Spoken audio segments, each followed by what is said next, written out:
Let's talk a bunch of different topics. How'd her career get there?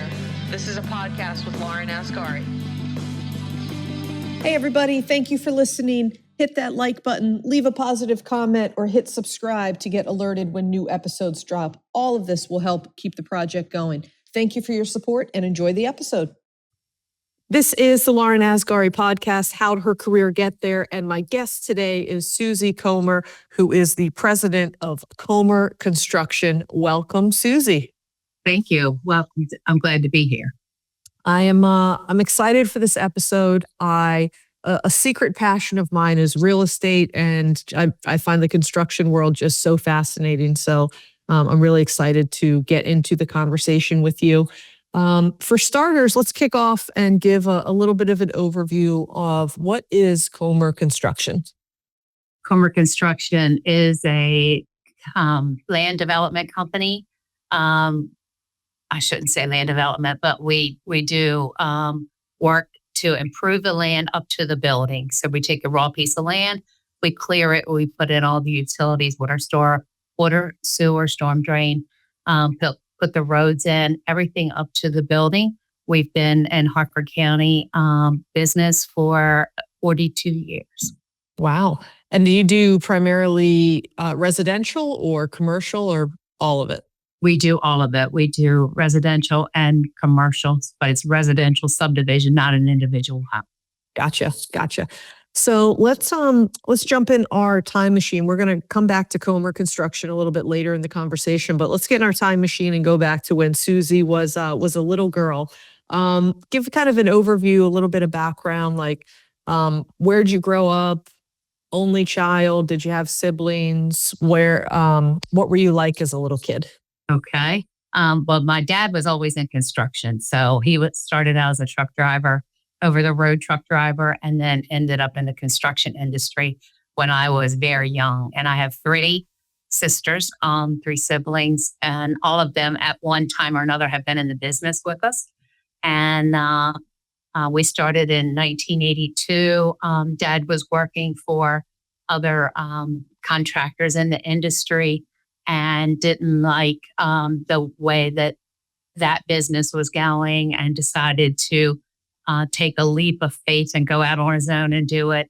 And at that time, I was about 19 years old, and I was working in a hospital setting in a food service in the hospital. And he set me down and he said, "We need to do this." So I resigned my position at the hospital and took off learning the construction aspect as everything just beat on the door and hit me in the face, and then I had to take it and figure out what to do with it. And were you like, so I've been doing that for 4 and when you were even younger than that, were you like always into construction, like kind of like going with dad to work or playing in the dirt a lot, or like what were you like as a kid? Well, as a kid, I wanted to be a hairdresser, but then I never thought of a life in the construction industry as an early child because it was a man's world. There wasn't any women in the construction industry. So I never thought of it as a career. And but as I became a young teenager, Dad he'd take me out there. I would flag traffic, help do anything on the do. And that led to the bigger and better thing. I was always intrigued by it, but never considered it because I just didn't think that a woman could be in a construction world. And of your siblings, were you like, not to get into any family dynamics necessarily, but why you at 19? Why not your other siblings? I think because of my relationship with my dad was very strong, and he always, because he was gone from home a lot, he always depended on me to make all the chores happen and for everything around the house. He would tell, my nickname is Sue. He would tell everyone that I was his boy named Sue from the country song. Yeah, Johnny Cash. Cash, yeah. So I was his boy named Sue, and and he depended on me to make it happen. What would you say, maybe one or two traits that you learned from that for as a kid that have stuck with you through today? And who'd you learn it from? Like that you learned from your dad, your parents. What was the trait and who taught you it? Well, my dad, he taught me, he was my mentor and he taught me everything. And as a child, as soon as we started in the construction industry, he and I would do the takeoffs, preparing bids for the jobs in the evening while we did our regular stuff during the day. And so he taught me so much. He taught me to never make never make a major decision on a good day, because you would not make that same decision on a bad day. And he would reference, if we were buying a loader and we're out there working and the sun's shining and things are going great, it'd be like, okay, buy that machine. Well, but if it's pouring down rain and the economy's on the downturn and you're sitting there saying, well, we really could use this, you would not make that same decision. So we learn the value of when and when not to make a major decision on a good day when it feels like you've got the world by the balls, But you have to make a good decision on a bad day, not a good day.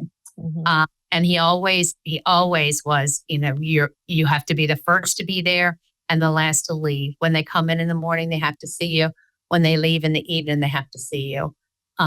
You have to be there and have input and act like that you want to be part of it. So he just treat everybody like you wanted to be treated. That was a big thing. He just taught me so much. So, and how does that the first to arrive, last to leave? How did that translate? I'm thinking like now if we're speaking to an audience where maybe there's a family run business, mm-hmm. and how hard was it for you to take over the business? Actually, I'm going to start that question differently. How did it come that you ended up being president of the company? Let's start there, and then I'll back up to my other question. Okay. It started there because as we started growing and building, I think he, before I ever had it in his mind that, this would be a generational thing. And so in an effort to him wanting to step back, he always pushed me forward. He always said, you do this, you call this one, you do this. And at the time when he would be, he was very brutally honest and he was very rough around the edges. And he would be like, you call this person and you tell them this and you tell them that. And I'd be like, Dad, you have a phone in your truck. Why don't you call them? But nope, made me do it. And he was training me. He was mentoring me and pushing me forward. And I didn't even realize it at the time. So he was pushing me forward and he all the time was stepping back because it was a man's world. And because I was the first on a lot of boards and commissions and I was the first female. If it was a construction related industry association or anything, I would be like the first female on the board or the first female in the association. I used to go to them and I would only be men. So he always pushed me forward. And so he was preparing me to be president and owner. And after a bit, he just said, we need to change this. You need to be here, looking forward to the future and the minority status and all of those things. So yeah, it's been a long journey. Do you feel like when that time came, you were ready for it?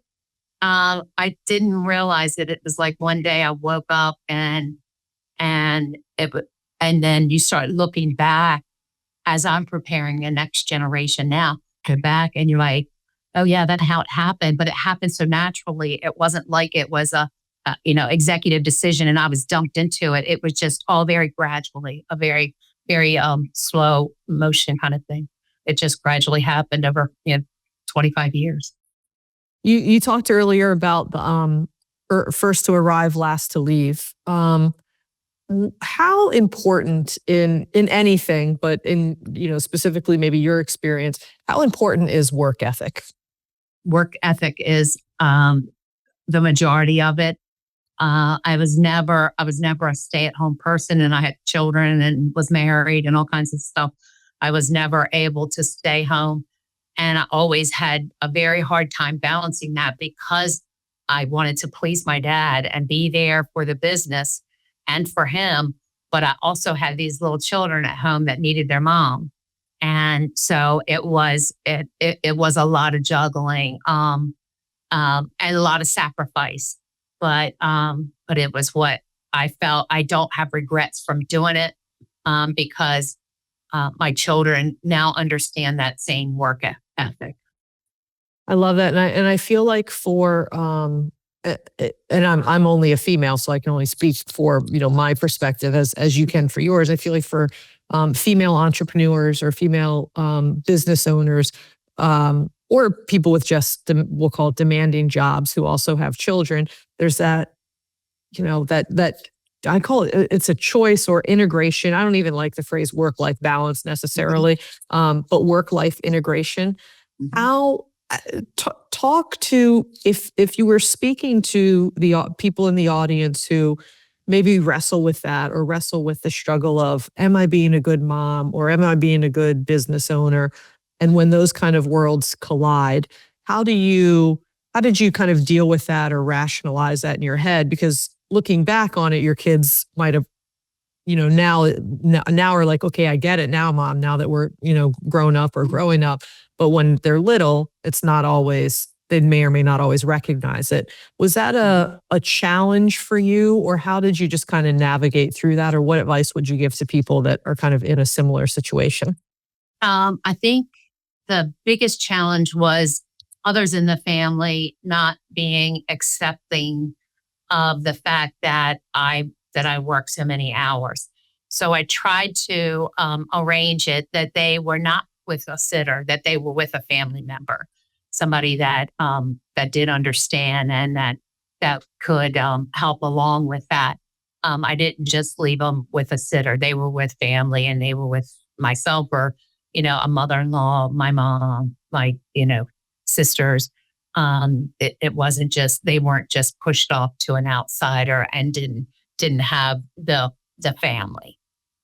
I think that was the biggest thing. I did struggle with it a little bit, but I think you have to say, what is the balance? Where can I make that line and still, because I was expected and wanted to be in both places at the same time, and you just can't do that.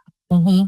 So you have to pick, okay, here if the child's sick, needs to go to the doctor, or has a school something going on, you have to pick and choose, and balance it. And I think that's part of being a business owner, is balancing and juggling those things. Mm-hmm. It's interesting. It's like not everyone, but sometimes people want to put not just women, but individuals in a box, right? Like you're a mom, you're a business owner, and it's like, no, it can be like I can do all of the things and want to be a really great mom and run a really great business. Yeah. Yep. And that's what bosses do, and owners. Yeah. Yep. What you talked earlier about being the first or the only in the room. Talk a little bit about that and kind of how you navigated that in situations where you were, the only. And this is obviously can apply to a lot of people in a lot of different scenarios. But in your experience, what was that? What was that like, and how did you kind of push through or develop the confidence to still, stand your ground in those rooms?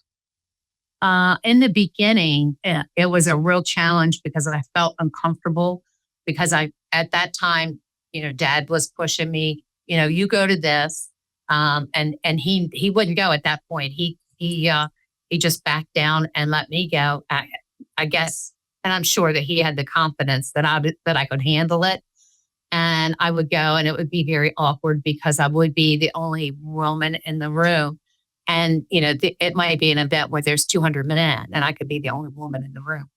And So it was very awkward in the beginning, but then after you get to a few and then you get to know some of the people a little more, and then, then you stick your hand up and volunteer to do something. And then before you know it, they see that you do that something very well.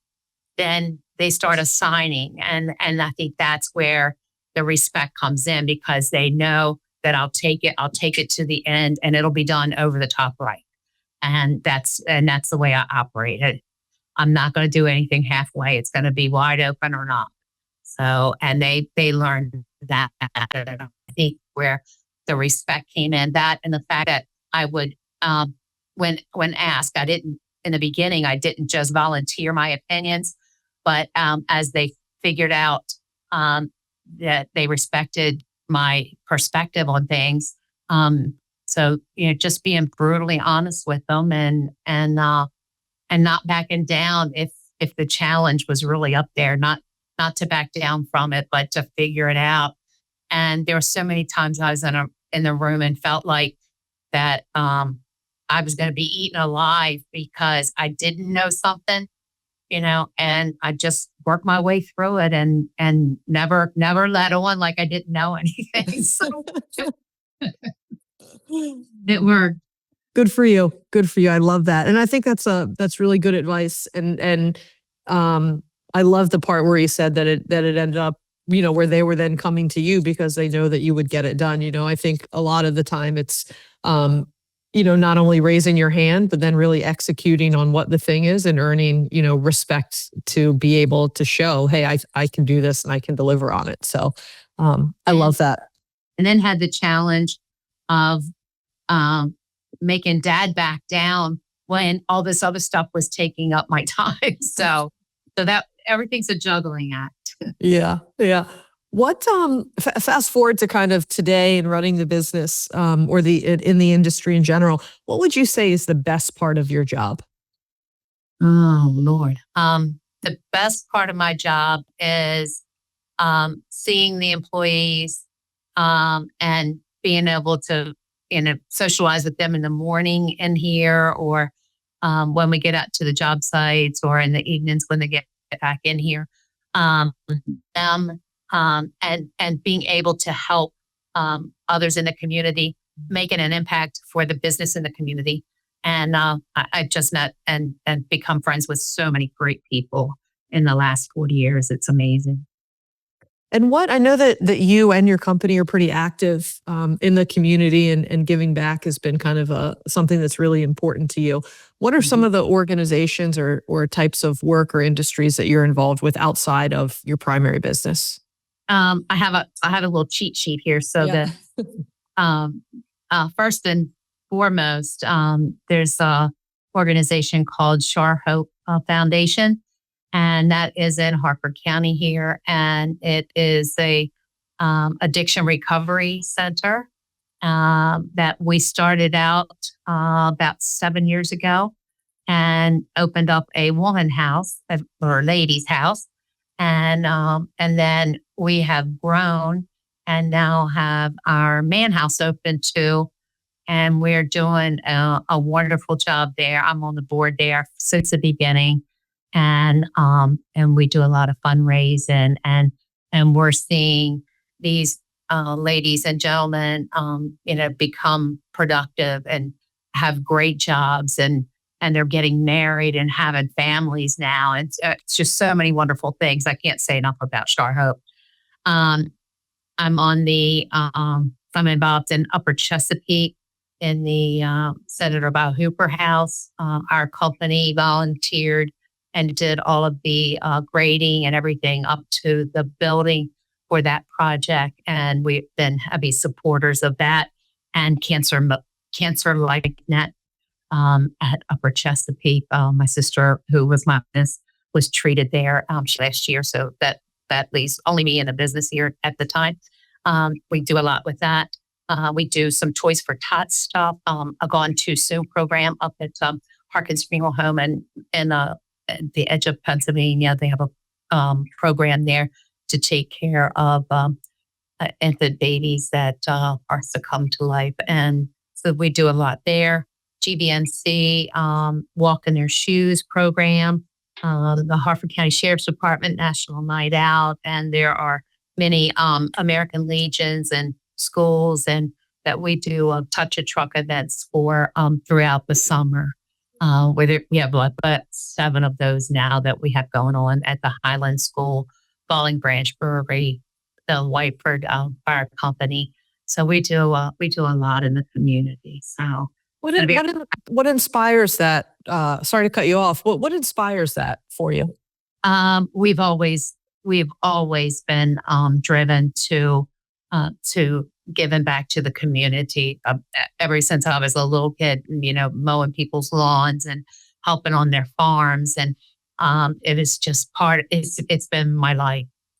Giving back has always been part of my life. You and I share that. I think it's just so important for not just individuals but businesses too to give back to the community, and especially the way that you're doing it, where a lot of it is local to the area that you are. I think sometimes small businesses underestimate the impact that they can make and have by really getting involved in the community. So that's fantastic. I love that you're doing that, and obviously something that you're very proud of, as you should be. So. What for you is the kind of underbelly of not necessarily your business, but like where you can say your business, or the industry? Like, what's kind of the stuff that's like, people don't necessarily talk about as much? Yeah, the thing is, I think the word construction is an underbelly, because it's always had this stigma of, not me, it's not for my family, it's not for my child. And I believe it's all because, of not being educated. It's always a dirty job, a low paying job, an endless career, which is, and the other stigma that comes along or underbelly could be that, we destroy trees and we, take beautiful land and turn it into buildings and all those kind of things. But they think that the other thing is, I think that they think that you see where a trench has caved in on the TV and those kind of things. I think we just get a bad stigma put on us. And it's so not true. Our opera, we have people that have been with us for 42 years and that have, got into our 401k program and have done very, very well. It's great career with great salaries and great benefits. We have everything that every other industry has to offer out there. And a plug for Comer Construction, we've gone over 760 days without a lost time injury. So none of our guys have gotten hurt where they missed a day of work, and over 2 years. So that's a big hurrah. Badge of honor. Yeah, sure. Yes. And we endlessly train safety and do all that to make sure that every man goes home at the end of the day safely. What would you say if you were looking back to your younger self and giving advice? What piece of advice would you give your younger self? Oh, I don't know. I don't have many regrets. I was thinking about that. I don't have many regrets. It's been a great life. If anything, that I would have, which I didn't go to college or didn't get any other training other than the School of Hard Knocks. We just couldn't afford it. We were a very poor family, blue collar, hard worker. And I had 3 siblings, mom and dad. And so college wasn't an option for me at the time. It was getting out and going to work to help support the family. So if there was anything, it would be that I would have pursued higher education in some form or fashion, business administration or something. I mean, I feel like I got it, but I've learned it all the very hard way. Mm-hmm. So that was that would be the only thing, because I've earned the respect and done all that. So think, uh, I think you just naturally have that in you, to do those things. But I think more education would have been good for me.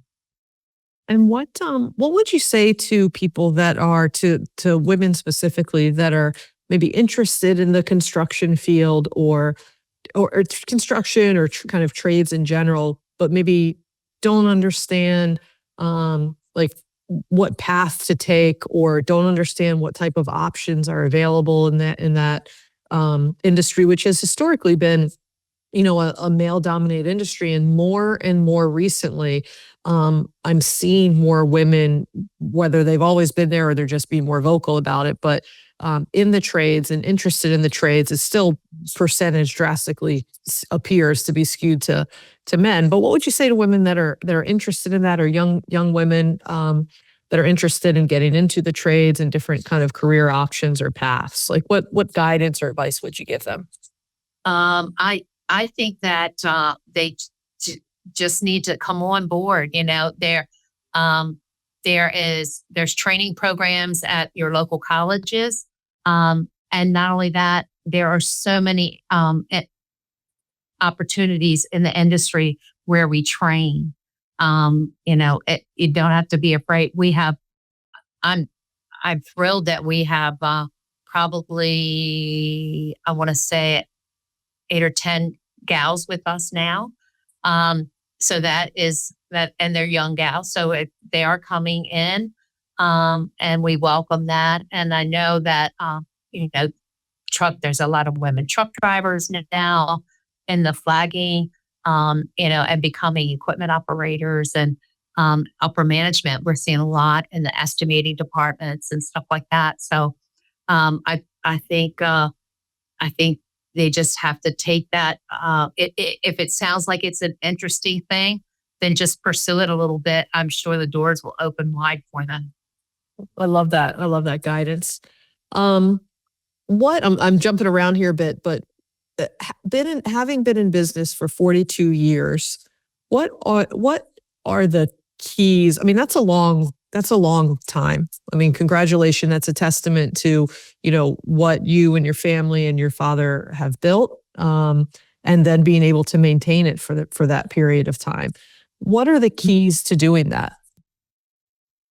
I think, hard work is always, being trustworthy and making sure, being competent that you can do a job, that you are willing to work as a partner with them, and help turn those stumbling blocks into stepping stones. And that was one thing that Dad always told me, that my job was to turn stumbling blocks into stepping stones, get people through, and to make sure that if we can value engineer something, and say, here's what it shows on that plan, but this could be done and it can save you money.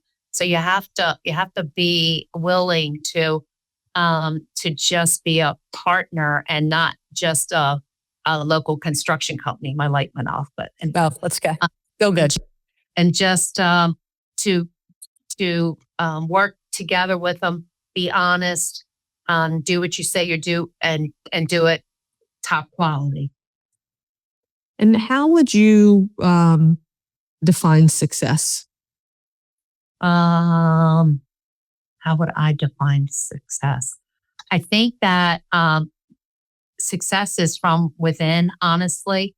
That for me, one day was just like looking back. I didn't realize that I had attained success until looking back over the years, and then looking forward to the next generation coming up.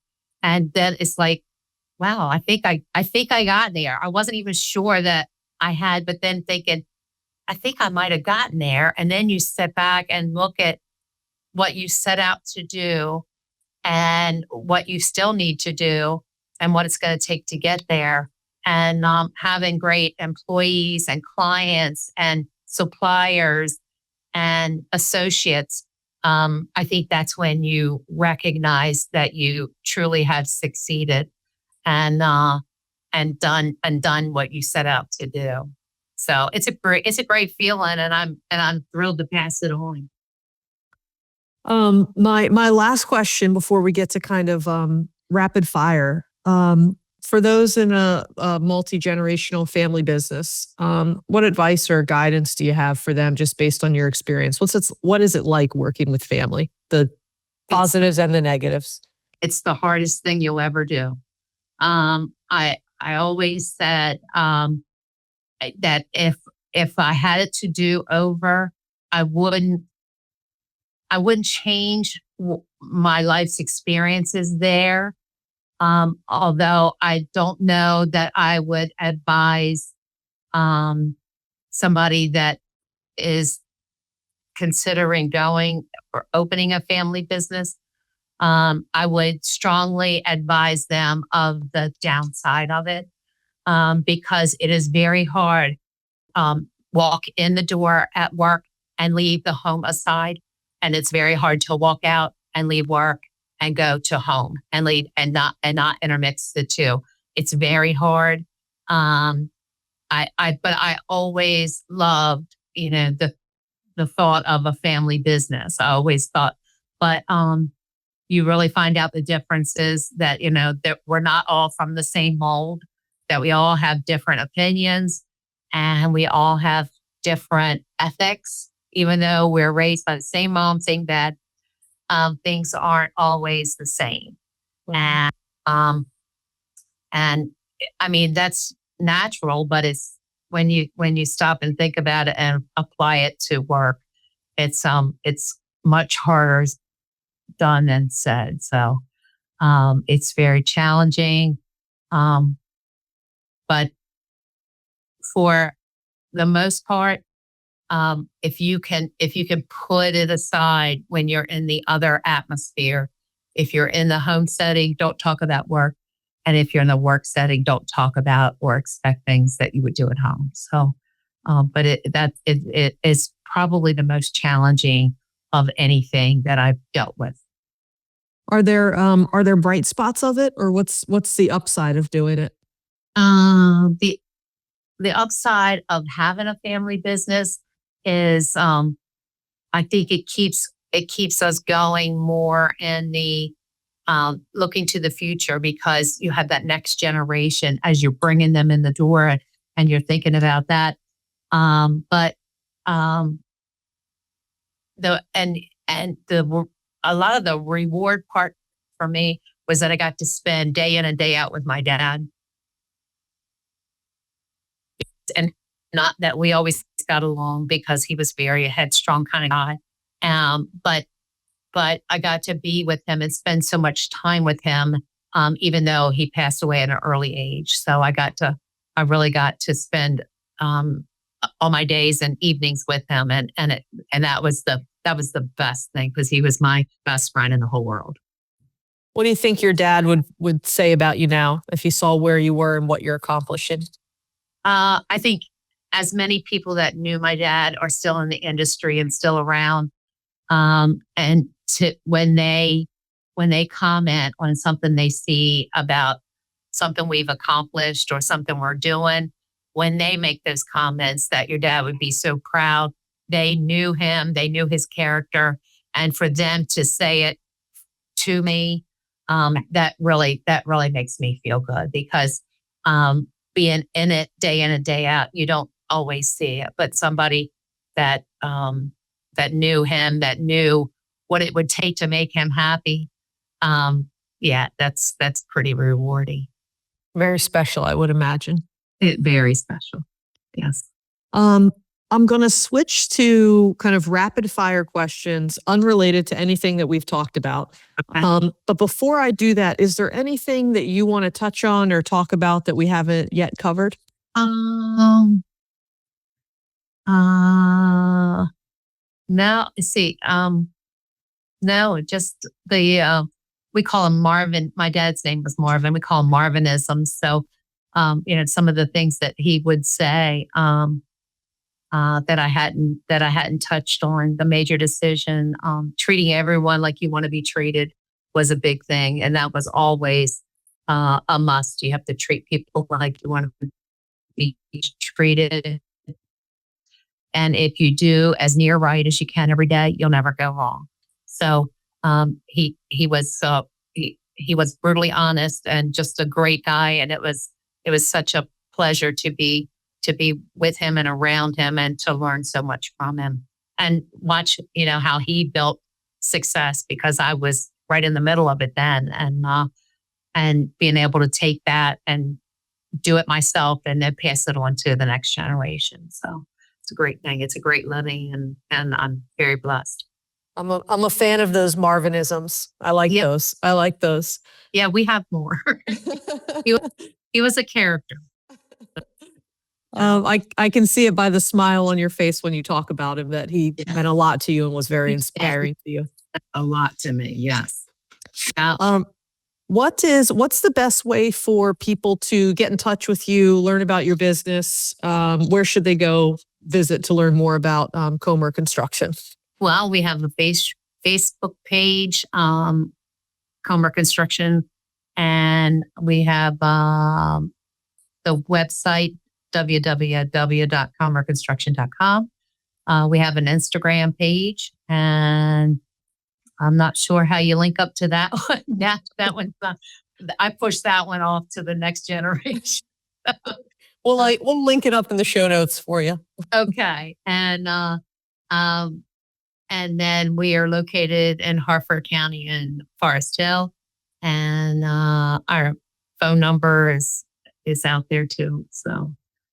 And you touched on this earlier, but just to leave people with it as we go, you service primarily Harford County area, or what's your kind of geographic region? And then do you do primarily like government and private sector, or do you lean one towards the other? We actually do a lot of everything. Like right now we're working at GBMC at the hospital. We're doing a lot of schools in the city right now. We're doing, so we do municipal, private work, schools, churches. We do pretty much anything, and our radius is about 100 miles of Forest Hill. So Harford County, Cecil County, Baltimore County, Howard County, Anne Arundel County, PG County. So we have a 75 to 100 mile radius of Forest Hill. Gotcha. Okay, perfect.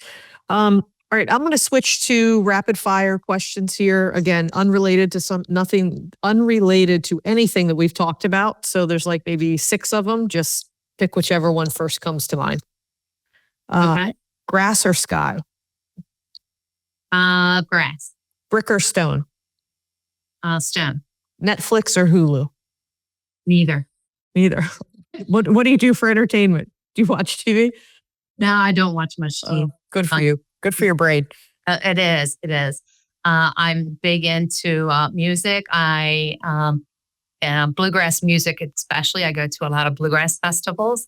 I sang in a classic rock band for 4.5 years. Whoa. I won't put you on the spot. I won't make you demonstrate your pipes now. Don't worry. No, I did that for a lot of years. I just love music in general. So that's a lot of my time. And I spend time with family and friends and just work. Those are all better uses of time, I feel like, than Netflix or Hulu. So good for you. What now I've got to ask, when you're doing your classic rock band, or when you were, what was like your favorite song that you like to sing? Oh my gosh. I don't know. There's so many. I mean, we did a lot of like the Eagles. I love the Eagles stuff. We do a lot of the Eagles. We did a little bit of Fleetwood Mac. Love Fleetwood Mac. Yeah. So cool. I was watching. I'm sorry. Go ahead.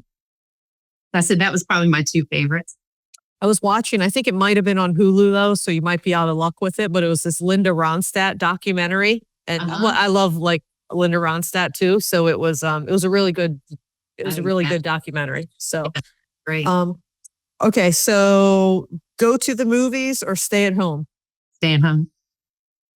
Beach or mountain? Mountain. Okay, and last one, astronaut or deep sea diver? Ooh, astronaut. All right. Wonderful. Well, Susie, I so much enjoyed the conversation. I loved learning about your business, learning about what inspires you, and wish you nothing but continued success. So I'm really glad that we were able to connect. Thank you very much. All right. This is the Lauren Asghari podcast, How Did Her Career Get There? And again, my guest today was Susie Comer, president of Comer Construction, and we will see you next time. Thank you. In a world where you can be anything, be kind. I love it. Great way to end. Let's talk a bunch of different topics. How her career get there. This is a podcast with Lauren Asghari.